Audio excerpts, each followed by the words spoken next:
wasekhaya ezulwini lapho. Yebo.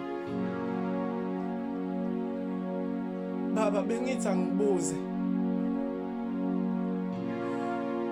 Kungani mina baba ngihlezi ngikhala? Cha. Lokho ngikukhulumisa ngoba kuthe kuqala unyaka kodutshula umngani hami kanti baba yini? Okungiphatha kakhulu ukuthi umbulalo wakhe namanje usantanta kulelizwe. Cha.